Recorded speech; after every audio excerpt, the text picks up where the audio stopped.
कपड़े को ऐसे फोल्ड करके पहले शर्ट को नीचे रखना है, फिर ऊपर बाजू को भी इसी तरह फोल्ड करना है।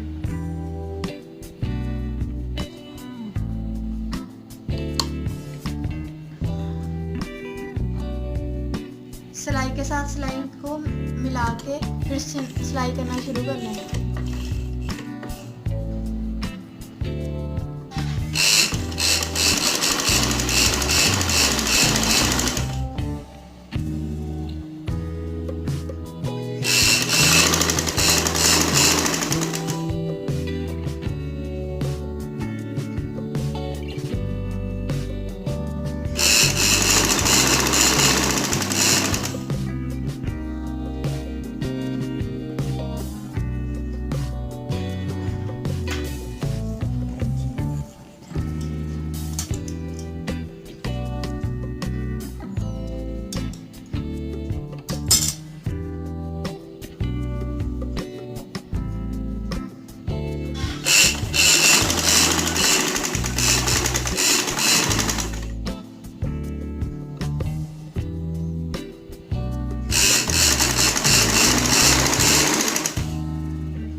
हमारा एक बाजू लग गया, इसी तरह दूसरा लगाएंगे। हमारी वीडियो को लाइक करो, चैनल को सब्सक्राइब करो और कमेंट्स में अपनी राय का इज़हार भी ज़रूर दें।